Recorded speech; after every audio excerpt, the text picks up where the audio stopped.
Question number 7 आज हम इसका देखेंगे। ठीक है, क्वेश्चन नंबर 6 हमने इसका कंप्लीट कर लिया है। क्वेश्चन नंबर 7 है, in the figure O A is an object. O और ए हमारे पास एक ऑब्जेक्ट है। ओ एंड ए फर्ज करें कि एक हमारे पास चीज़ है। Laying in front of a convex lens at a distance of 10 centimetre. अब एक कन्वेक्स लेंस है, ठीक है, उससे हमारे पास वो 10 सेंटीमीटर के फासले पर एक ऑब्जेक्ट हमने रखा हुआ है। अब इसको यूँ भी कंसिडर कर सकते हैं कि ये हमारे पास एक मिरर है, ये हमारे पास एक ऑब्जेक्ट है। अगर इसके ऊपर हमारे पास धूप पड़ती है तो इसका जो हमारे पास रिफ्लेक्स जा रहा है वो हमारे पास मिरर की दूसरी साइड पे जाता है, तो उसकी जो हाइट है वो हमने उसमें देखनी है या उसकी लेंथ हमने उसमें फाइंड करनी है। ठीक है, find the distance of image from the lens if its size is twice that of the object। बहुत ही सिंपल सा क्वेश्चन है, उन्होंने खुद ही बता दिया है कि आपने डिस्टेंस जो इमेज है उसका जो लेंस के अंदर से रिफ्लेक्स जा रहा है वो आपने उसमें फाइंड करना है। अगर उसका रिफ्लेक्स हमारे पास हो जाता है ट्विस्ट, ट्विस्ट का क्या मतलब होता है कि डबल हो जाता है। ठीक है, दैट ऑफ द ऑब्जेक्ट, यानी कि जो ऑब्जेक्ट है उसका जो रिफ्लेक्स यहाँ पे पड़ा है वो 10 सेंटीमीटर है, जबकि अगर वो मिरर से या लेंस से बाहर जाता है तो वो उसका ट्विस्ट हो जाता है, उसका डबल हो जाता है। ठीक है, डिस्टेंस ऑफ ऑब्जेक्ट क्या है हमारे पास है 10 सेंटीमीटर और डिस्टेंस ऑफ ट्विस्ट हमारे पास क्या है, अगर हम इसको डबल करते हैं 10 × 2 तो हमारे पास क्या आएगा 20 सेंटीमीटर। ठीक है, क्योंकि यहाँ पे अगर 10 सेंटीमीटर है तो यहाँ होगा 20 सेंटीमीटर। सिंपल हमने इसको किस तरीके से फाइंड करना होगा कि हमने यहाँ पर हम लिखेंगे, यहाँ हमने हमारे पास ऑब्जेक्ट का है और ओ से ऑब्जेक्ट है हमारे पास 10 सेंटीमीटर और अगर हम इसका ट्विस्ट करते हैं 10 × 2 = 20 सेंटीमीटर हमारे पास हो जाएगा। इन दी अगर डेफिनेशन आप लिखना चाहे तो आप यहाँ पर लिख सकते हैं distance of object 10 centimetre and distance of twist अगर हम उसका करते हैं तो 10 × 2 = 20 सेंटीमीटर। क्वेश्चन नंबर 8 हमारे पास है, in the figure an electric tower is seen through a telescope. अब वो कहते हैं कि अगर हम टेलीस्कोप की मदद से एक इलेक्ट्रिक टावर को देखते हैं।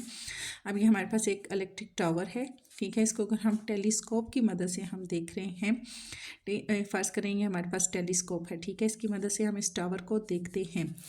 Find the height of the tower if the height of its image is 0.5 metre. अगर जो उसका इमेज हमारे पास बन रहा है वो 0.5 मीटर है, ठीक है, 0.5 मीटर है, तो हमने क्या करना है टेलीस्कोप की मदद से अगर हम उस टावर को देखते हैं तो हमने उसकी हाइट फाइंड करनी है कि वो हाइट हमारे पास कितनी होगी। अब यहाँ हमारे पास जो इसका डिस्टेंस दिया गया है वो हमारे पास 5 मीटर है और यहाँ हमारे पास है 100 मीटर। ठीक है, यहाँ इस लाइन का जो हमारे पास डिस्टेंस यहाँ से यहाँ तक जो डिस्टेंस जा रहा है 5 मीटर है और नेक्स्ट हमारे पास यहाँ से यहाँ तक जो जा रहा है वो हमारे पास क्या है 100 मीटर है।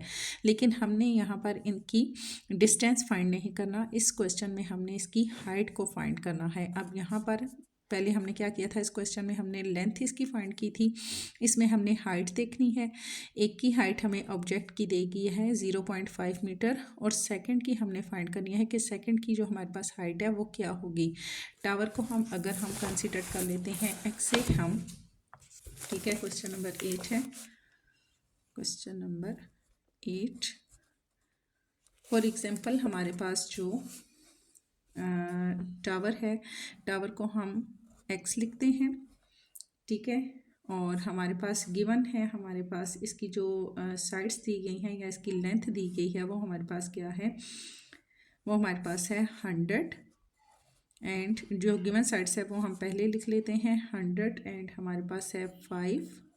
एक हमें साइड दी गई है 100 मीटर, दूसरी हमें दी गई है 5 मीटर और इज़ इक्वल टू हम करते हैं x और दूसरी एक टावर की जो चीज़ हमने फाइंड करनी है उसको हमने x का नाम दिया है, जबकि दूसरी साइड पे जो उसकी हमें हाइट दी गई है वो है 0.5 मीटर और हमने क्या करनी है दूसरी साइड की हमने हाइट इसकी फाइंड करनी है।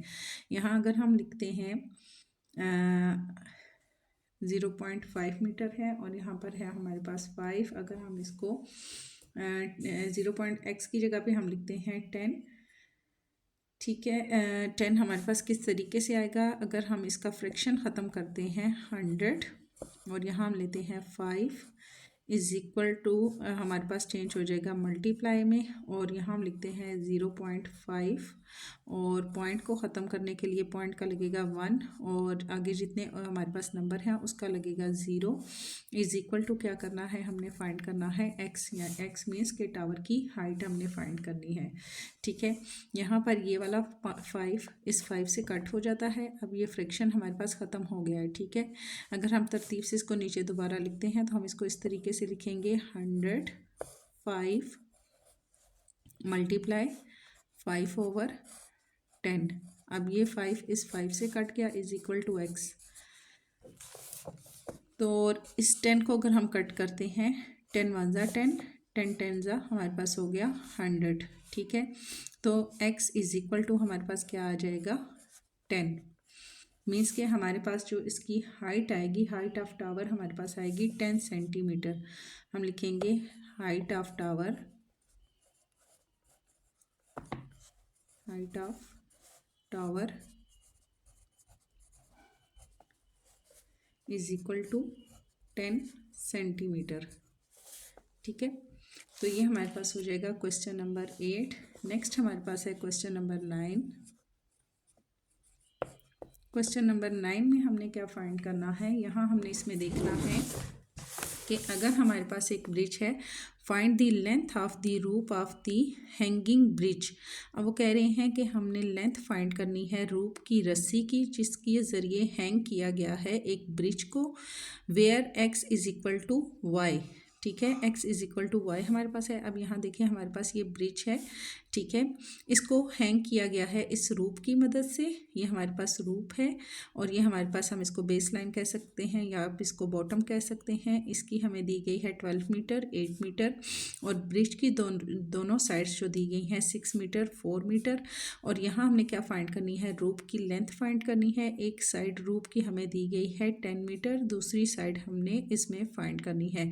अब इस साइड को इन्होंने नाम दिया है x का, और दूसरी साइड को इन्होंने दिया है y का। y हमारे पास किसके इक्वल है 10 मीटर के, और x की हमने यहाँ पर फाइंड करनी है कि इस साइड की अगर हमारे पास जो रस्सी है उसकी लंबाई अगर 10 मीटर है तो x वाली साइड पे जो हमारे पास रूप है उसकी हमारे पास जो लेंथ होगी या उसकी लंबाई जो होगी वो हमारे पास क्या आएगी। ठीक है, गिवन हमारे पास क्या है, गिवन है हमारे पास ब्रिज की दोनों साइड्स। ठीक है, यहाँ पर 6 मीटर और यहाँ पर है 4 मीटर। x हमने फाइंड करना है, और y की हमें दी गई है 10 मीटर। यहाँ हम लिखते हैं 6/4, सेम एज इट इसी तरीके से हमने करना है।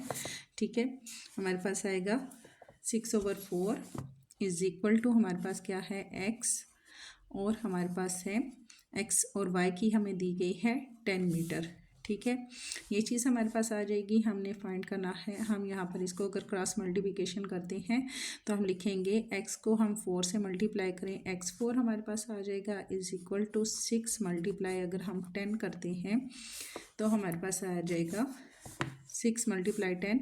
अब 4 को अगर हम इधर लेके आते हैं, x is equal to 6 multiply 10, और ओवर में हमारे पास आ जाता है 4। ठीक है, x क्योंकि हमने फाइंड करना है तो 4 को हम इधर ले आएंगे। यहाँ पर हमारे पास जो नंबर कट होते हैं उसको कट करेंगे। 2 2 ज़ा 4, 2 3 ज़ा हमारे पास हो गया 6। अब हमारे पास क्या है, x is equal to 3 multiply 10, और ओवर हमारे पास है 2। कटिंग होने के बाद हमारे पास ये चीज़ आ गई।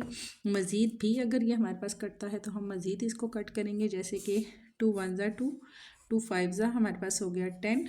ठीक है, अब हमारे पास क्या आया, x is equal to 3 multiply 5, और नीचे हमारे पास कुछ भी नहीं है तो x इज इक्वल टू हमारे पास आ जाएगा 3 5 ज़ा हमारे पास हो गया 15 सेंटीमीटर, 15 मीटर, सॉरी सेंटीमीटर नहीं, क्योंकि एक हमारे पास y की दी गई थी वो हमारे पास है 10 मीटर, तो दूसरी भी हमारे पास जो आएगी वो हमारे पास मीटर ही में आएगी। तो लेंथ ऑफ रूप हमारे पास क्या आएगी, लेंथ ऑफ रूप इज इक्वल टू हमारे पास आ जाएगी 15 मीटर। ठीक है, तो यहाँ हम इसका लिख देंगे, हमारे पास लेंथ ऑफ रूप क्या है 15 मीटर।